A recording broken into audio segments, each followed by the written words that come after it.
Vivian Caldwell had built an empire from nothing, at least. That was what everyone believed. But on that Saturday afternoon, standing in the middle of a shopping mall atrium in Hartford, everything she thought she knew about herself began to crack. A 6-year-old girl ran straight into her legs, looked up and smiled, and Vivian stopped breathing. Those green eyes, that curve of the chin, that smile tilting slightly to the left. She was staring into a mirror, a 6-year-old version of herself. A man in a flannel shirt rushed over, pulling the girl back, apologizing in a fumbled voice, but Vivian had already grabbed his arm. "Why does your daughter look exactly like me?" The man went pale. Not because of the question, but because he saw it too, and he knew the answer would change everything. The man's name was Nathan Mercer, and the last thing he wanted on a Saturday afternoon was a stranger asking questions about his daughter. He pulled Lily close to his chest, muttered something about kids running off, and turned to leave.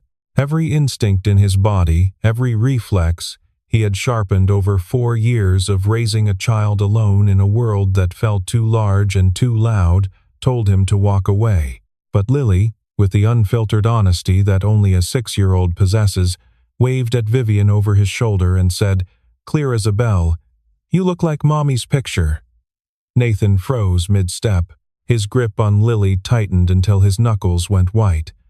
Vivian heard every syllable, and the careless words of a child became the first piece of a puzzle she did not yet know existed. Nathan shifted Lily to his other arm, picked up the pace, and walked toward the parking garage without looking back. His jaw was set, his eyes straight ahead, but his hands were shaking. He did not know why. Or maybe he did, and that was worse. Vivian stood in the atrium for a long time after they disappeared. People walked around her carrying shopping bags. A teenager laughed near the food court. Someone's phone played a pop song she did not recognize. She did not hear any of it. She kept seeing that face, the girl's face, and feeling something she could not name pressing against her ribs like a fist. She drove back to her penthouse in downtown Hartford, kicked off her heels by the door, and sat on the edge of her bed with her phone in her hand, staring at the wall. Then she got up and went to the closet. In the back, behind winter coats she never wore and a garment bag from a charity gala 3 years ago, there was a cardboard box held together with yellowed packing tape. She had not opened it in years. Inside were 2 things: a tattered stuffed rabbit with one missing ear, and a photograph. The photograph showed a little girl, about 4 years old, with auburn hair, green eyes, and a smile that tilted to the left. That little girl was Vivian. It was the only picture she had from before Margaret Caldwell adopted her, before Greenwich, before boarding schools and trust funds and corner offices, before she became someone with a name that appeared on buildings. She held the photograph next to the memory of the girl's face in the mall. The resemblance was not subtle. It was not a trick of the light or a coincidence or the kind of thing people say to strangers to be polite. It was exact. The same bone structure, the same shade of green in the eyes, the same asymmetry in the smile. Vivian had been adopted by Margaret Caldwell at the age of 3. Her adoption records were sealed by the state of Connecticut. For 31 years, she had never asked questions about her biological family. She had told herself it did not matter, that the life Margaret gave her was more than enough. She had told herself that looking backward was a luxury she did not need. She had built an entire identity on moving forward. But now, sitting on a $4,000 comforter in a penthouse she had paid for in cash, she could not stop the questions from flooding in. Who was she before she was Vivian Caldwell? And why did a 6-year-old girl in a shopping mall look like the answer? 40 minutes north of Hartford, in the small town of Ashford, Nathan Mercer put his daughter to bed. He read her a story about a rabbit who got lost in the woods and found his way home.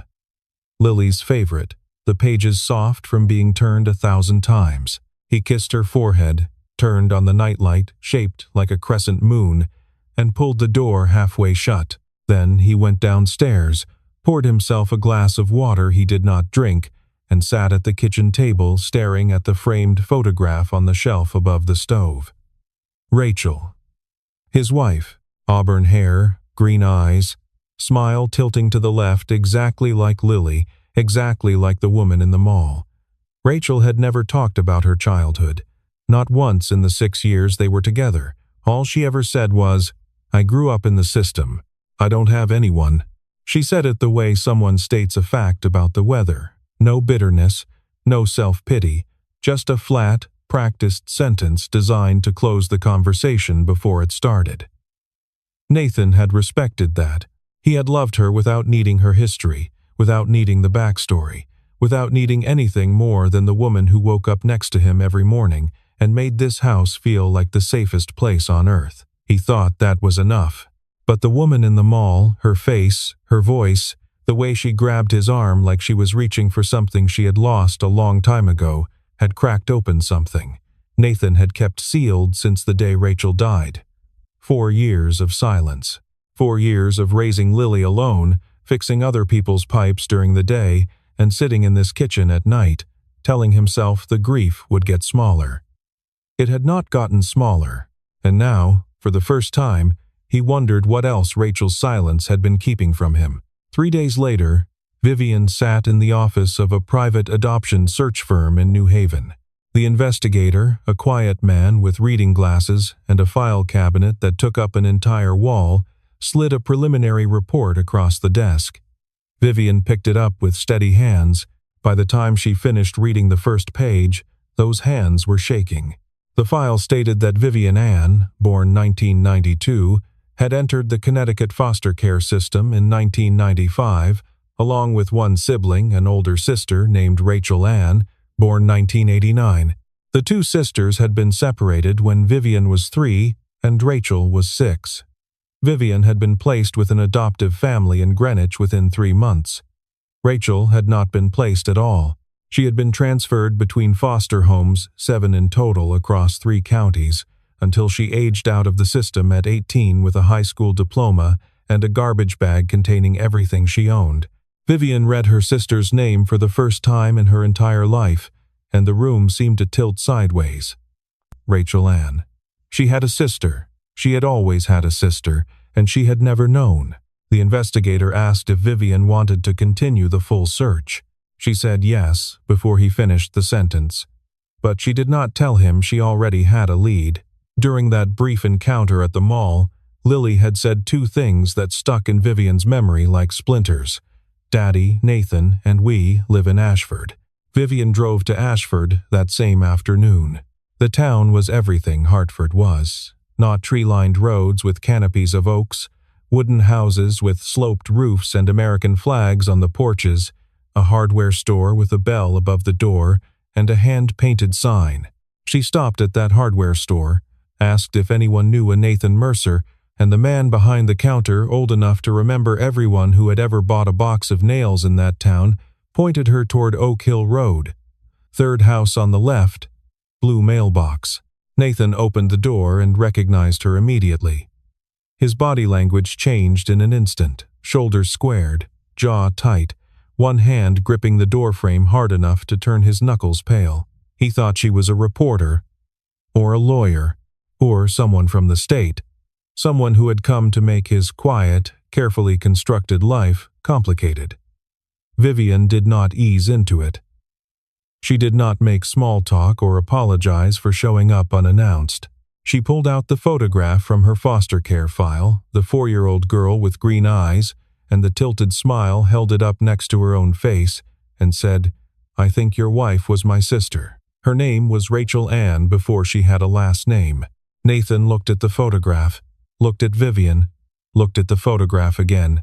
His mouth opened, but nothing came out.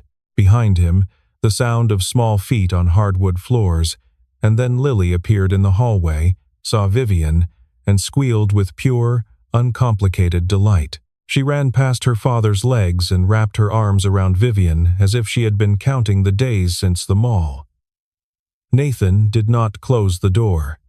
He could not, because the photograph of the 4-year-old girl in Vivian's hand was identical, not similar, not close, but identical to the photograph Rachel had kept hidden in the bottom drawer of her nightstand for as long as Nathan had known her. the one he found after her death, tucked beneath old letters and a dried flower from their wedding, and never understood why she treasured it so deeply. Now he understood. It was her sister. It had always been her sister. Nathan stepped aside and let Vivian in. They sat at the kitchen table, the same scarred oak table where Nathan ate every meal alone after Lily went to bed, where he paid bills and drank coffee that went cold and stared at the wall, wondering if this was all there was going to be, while Lily drew pictures in the living room, humming a song she had made up herself.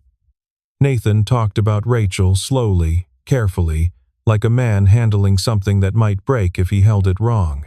He said she was the warmest person he had ever known. She smiled at everyone. She remembered birthdays and anniversaries that were not her own. She made soup for neighbors when they were sick and never asked for the pot back. But she never talked about where she came from. Not a single word. I don't have anyone, that was all she ever offered, and Nathan had loved her enough not to push past it. They met at a construction site on the outskirts of Ashford.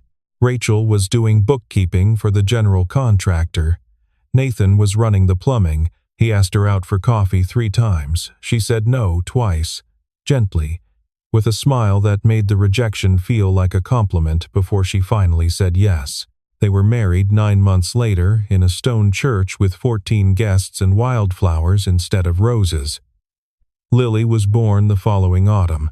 Vivian listened to every word, and each one landed somewhere deep inside her chest, in a place she did not know existed.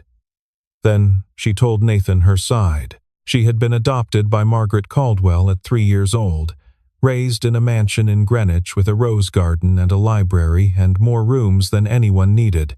She went to private school, graduated from an Ivy League university, climbed the corporate ladder with a speed that impressed everyone and surprised no one, and now ran a real estate holding company worth more than most people could comprehend.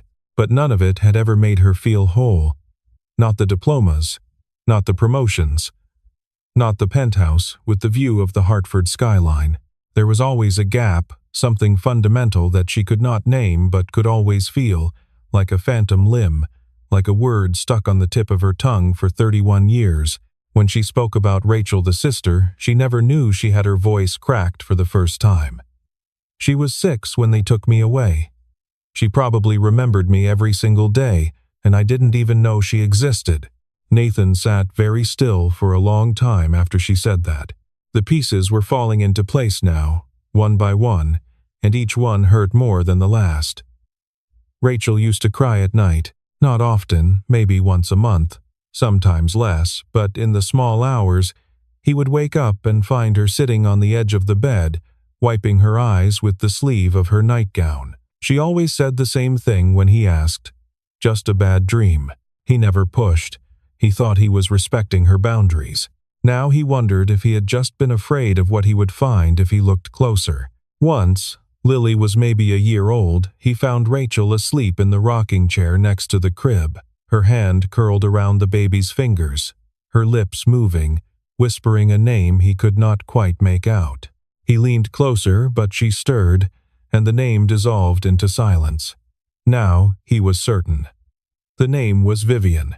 Rachel had carried the loss of her little sister for her entire life, through every foster home that was not a home, through every night alone in a system that had forgotten her, through every year of building the family she had always wanted, and she had never told a single soul. Nathan felt a wave of grief and guilt, so sharp it nearly doubled him over. He wished he had asked. He wished he had pushed past her bad dreams and held her until the truth came out, but he had not. And now Rachel was gone, and the truth was sitting across from him in the form of a woman who wore his wife's face and carried her own version of the same wound. He looked at Vivian, and something shifted inside him. The wall he had built around his life, the careful, deliberate isolation of a man who had decided that he and Lily were enough, developed its first crack. He was no longer guarding his door against a stranger. He was sitting with the only other person in the world who understood what Rachel's absence really meant. Vivian drove back to Hartford that night, but the city felt different.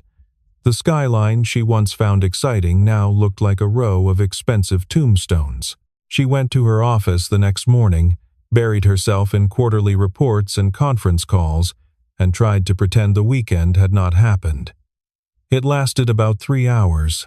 By noon, she was staring at her phone, rereading the notes from the adoption search firm and replaying every word Nathan had said about Rachel. What Vivian did not know was that someone else was watching her.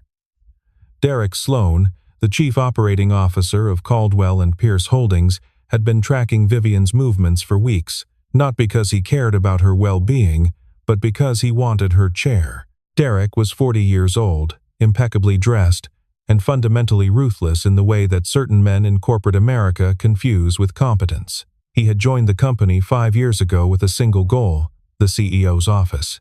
Vivian was in the way. His assistant, a nervous young man who understood that his job depended on Derek's goodwill, had photographed Vivian parking her car in front of a modest house in a small town, walking inside, and staying for over 2 hours. Derek did not know what she was doing there. He did not care. What mattered was the narrative he could construct. The CEO had a secret relationship. She was distracted. Her judgment was compromised. She was not fit to lead. He began planting seeds with surgical precision, a comment here, a raised eyebrow there, a carefully phrased question during a sidebar with select members of the board of directors. Meanwhile, Vivian made a phone call she did not plan.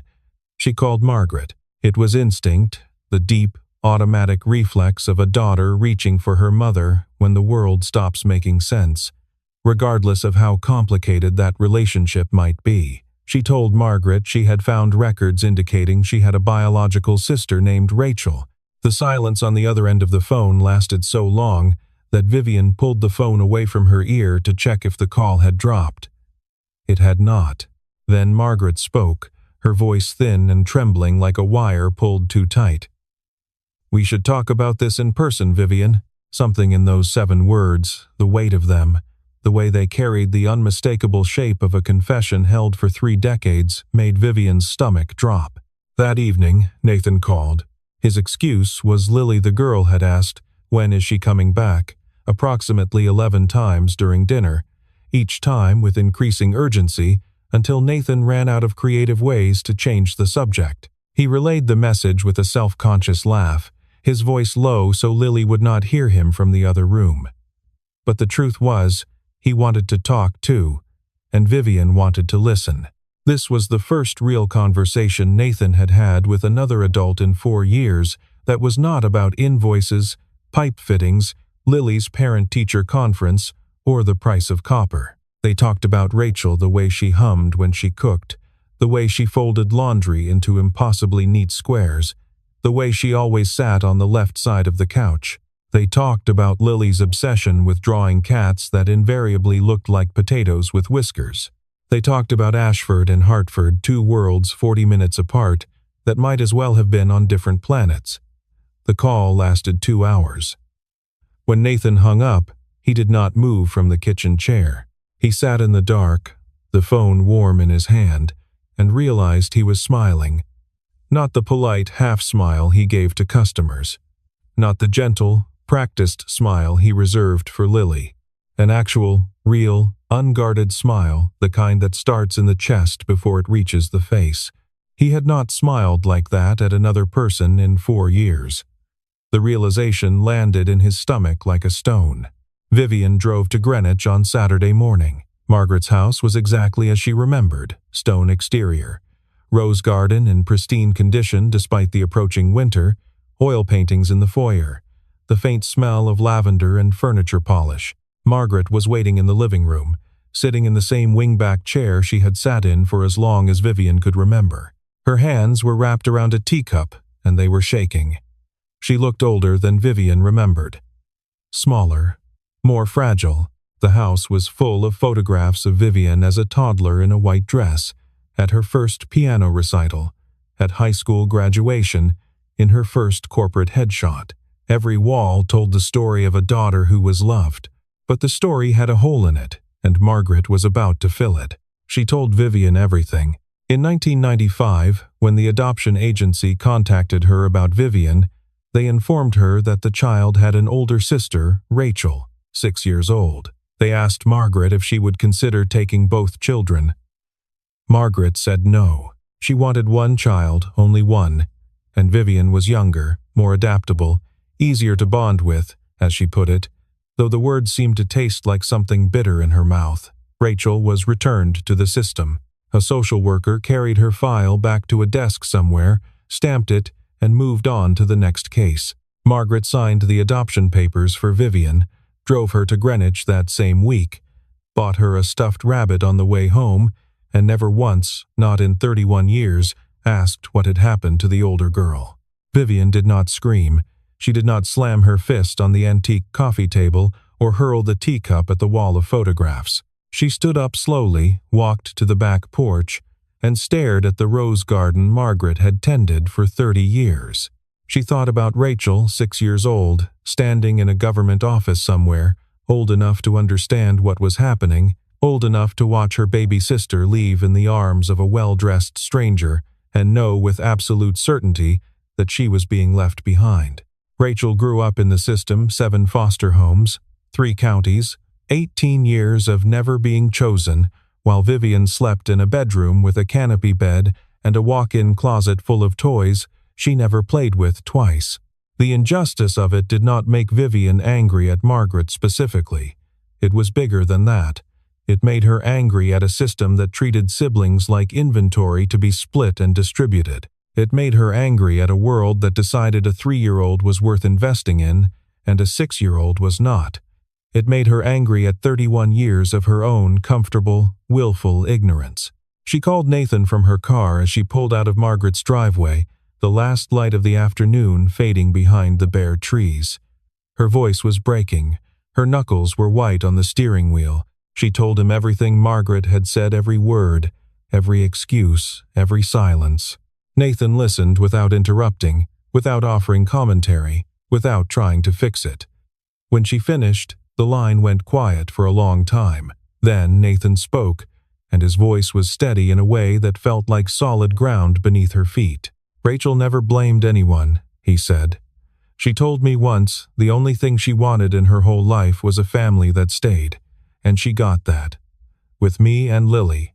That sentence was the only thing that kept Vivian from falling apart on Interstate 91 that night, and it pulled the two of them closer together, no longer connected only by Rachel, but by something that was beginning to belong to them alone. The following weekend, Vivian returned to Ashford.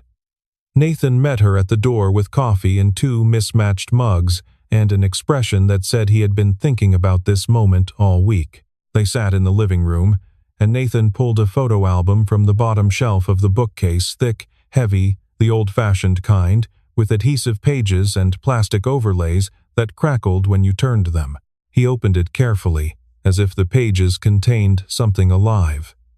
The first photograph was their wedding, Rachel, in a simple white dress, standing in the courtyard of a small stone church, laughing so hard her eyes were nearly closed. Nathan beside her, younger, broader, looking at her like the rest of the world had ceased to exist.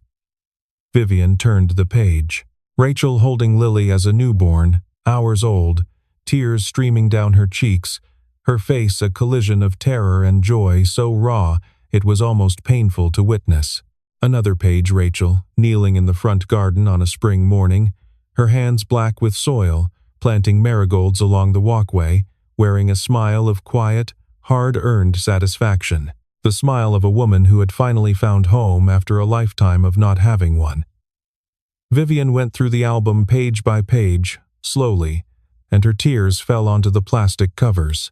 She was looking at her sister's face and seeing her own, the same bone structure, the same green eyes, but Rachel's face carried more lines around the eyes, more calluses on the hands, more evidence of a life that had been harder and shorter and, in its own way, more complete than Vivian's might ever be. Lily climbed onto the couch beside Vivian, leaned her small body against Vivian's arm, and pointed at a photograph of Rachel holding a birthday cake with 3 candles. "Mommy's in heaven," Lily said, with the matter-of-fact gravity that only children possess when they talk about enormous things. "But you look like her, so maybe she sent you." The room went absolutely still. The clock on the wall ticked. The refrigerator hummed.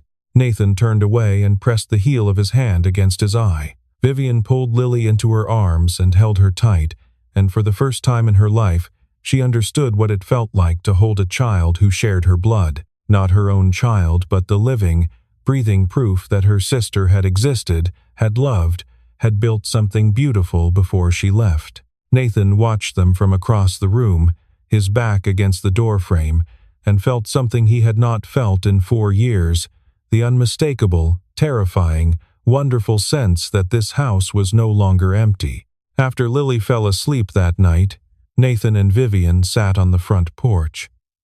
The evening was cool and sharp, early autumn in New England, the air carrying the smell of dry leaves and distant wood smoke. Nathan told Vivian about the day Rachel died. It was a Tuesday in October. Rachel was driving to pick up Lily from preschool, the same route she drove every afternoon. Nathan was across town, in a customer's basement, replacing a corroded water heater. The other driver ran a red light, doing 50 in a 35 zone. Rachel's car was hit on the driver's side. She was gone before the paramedics arrived. Nathan did not get the call until 40 minutes later. He was standing in a stranger's kitchen with pipe cement on his hands when his phone rang. He had carried the guilt for 4 years, the relentless, grinding, irrational guilt of what-ifs. If he had driven that day, if he had picked Lily up instead, if he had simply said, "Let me go, you stay home." He knew it was not logical. He knew guilt does not listen to logic. Vivian did not say, "It wasn't your fault." She had heard enough empty comfort in corporate boardrooms to know that the sentence means nothing to someone who is still drowning in the what-ifs. She just reached over and took his hand. They sat together in the silence, and the silence said everything that words could not. That was the moment, quiet, unremarkable, 2 people on a porch in a small town, when the line between strangers who share a loss finally dissolved, and something new, unnamed, and terribly fragile began to take its place. Derek Sloan made his move on a Tuesday morning, 3 weeks later. He called an emergency session of the board of directors, reserved the largest conference room, and prepared a presentation with the thoroughness of a man who believed his moment had arrived. He showed photographs of Vivian visiting a house in Ashford on multiple weekends. He presented a timeline of her absences from the office. He projected graphs suggesting a hypothetical decline in company performance numbers that existed only in his optimistic spreadsheets. He framed the narrative with practiced concern. The CEO was distracted by a secret personal entanglement. Her judgment was compromised. The company's reputation was at risk. He proposed a formal vote of no confidence. Several board members shifted in their leather chairs. The room was tense, silent, the air thick with corporate politics and barely concealed ambition. Then Vivian walked in. She had not been invited. Her executive assistant had called her 20 minutes earlier with a single sentence. "Derek's making his move." She walked into the conference room, still wearing her coat, her heels clicking on the marble floor, and stood at the head of the table. She looked at each face in the room, some sympathetic, some guarded, some already calculating which side to take. Then she spoke. She did not defend herself. She did not attack Derek. She did not play corporate politics. She told the truth. She told them she had been adopted at the age of 3.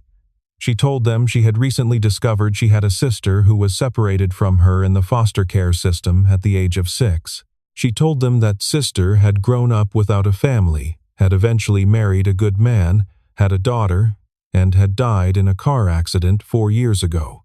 She told them the man in Derek's photographs was her brother-in-law, a single father, raising her 6-year-old niece in a small town 40 minutes from this very building. "I am not hiding an affair," she said, her voice steady and clear.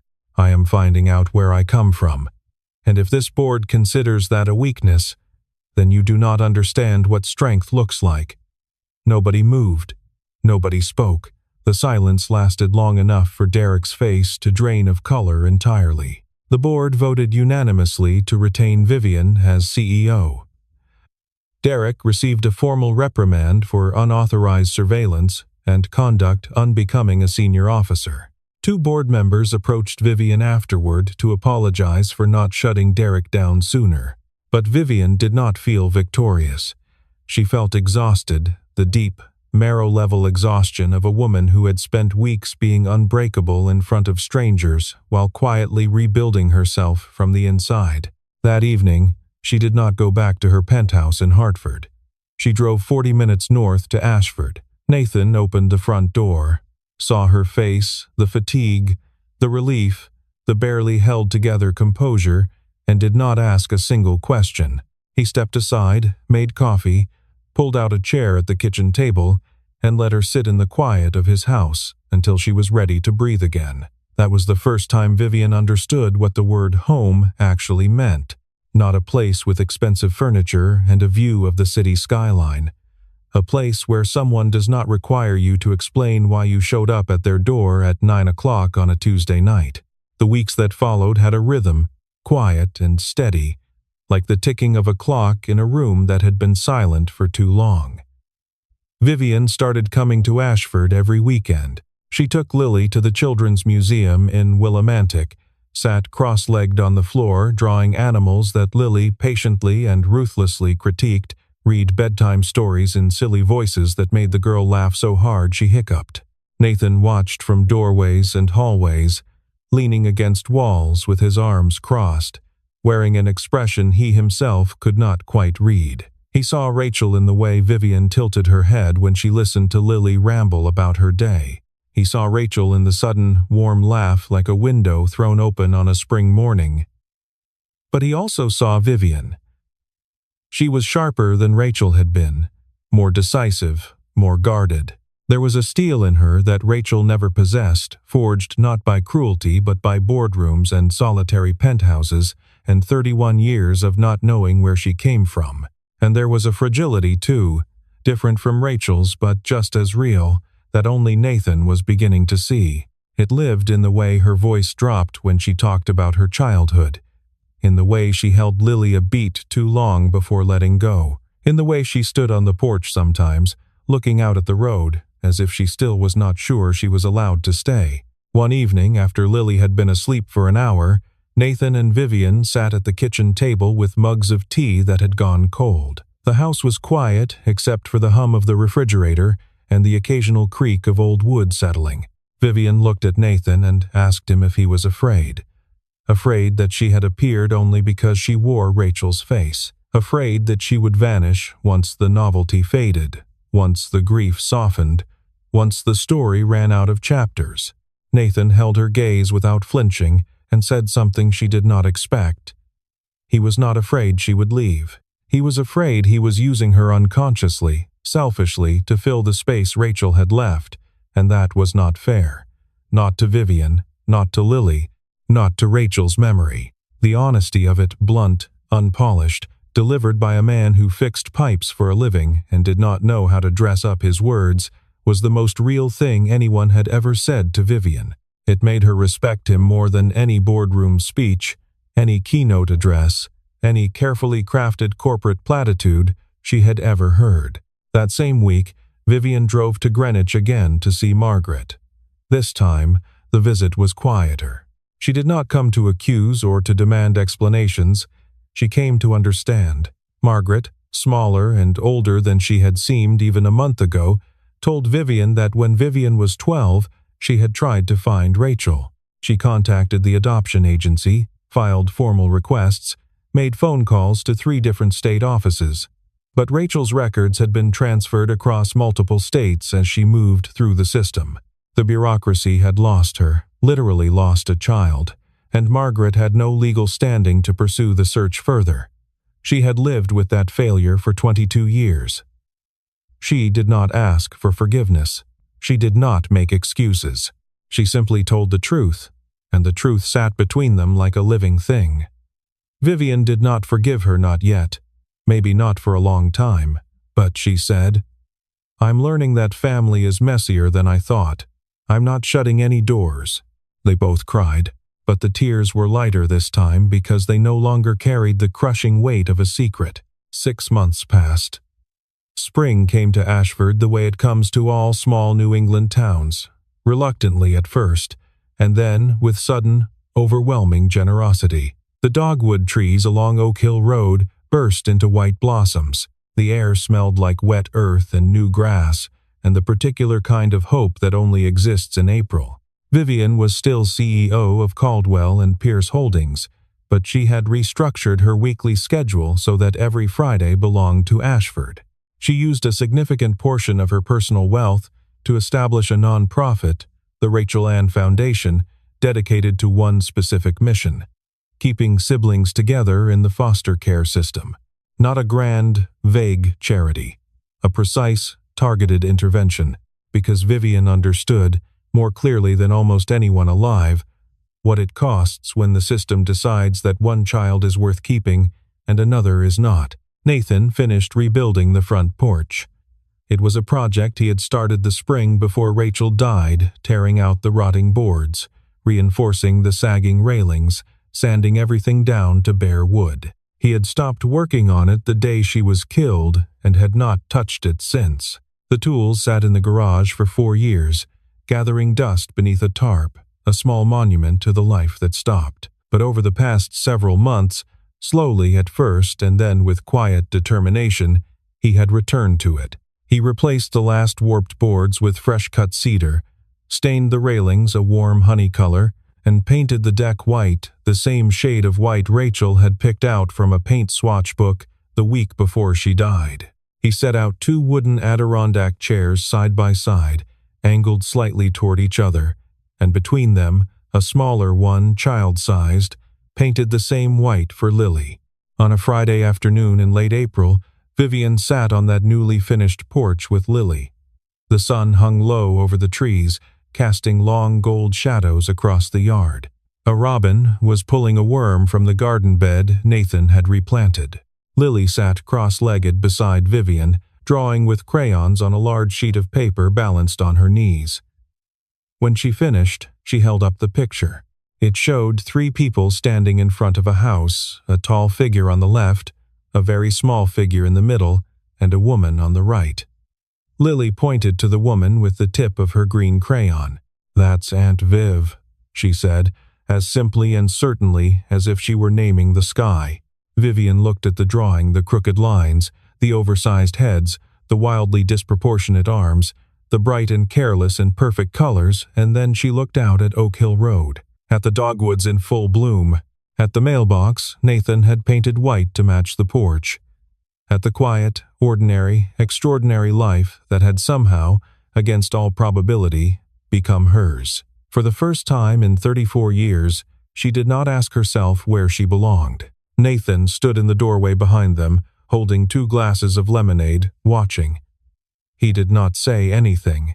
He did not need to. He looked at Vivian sitting on the porch he had finally finished, at Lily drawing between them with a crayon in each hand, at the late afternoon light turning everything gold. He did not know what the future held for him and Vivian, whether it would become love, or remain family, or evolve into something that did not have a name yet. He was not in a rush to find out. Some things need time to become what they are meant to be, and rushing them only breaks them. He only knew this. Rachel was gone. That would never stop hurting, not completely, not ever. But the thread she had left behind, invisible, unbreakable, woven from blood and memory and the kind of love that survives everything, even death, even silence, even 31 years of not knowing, had pulled the right person to the right place at the right time. And this time, finally, no one was being left behind.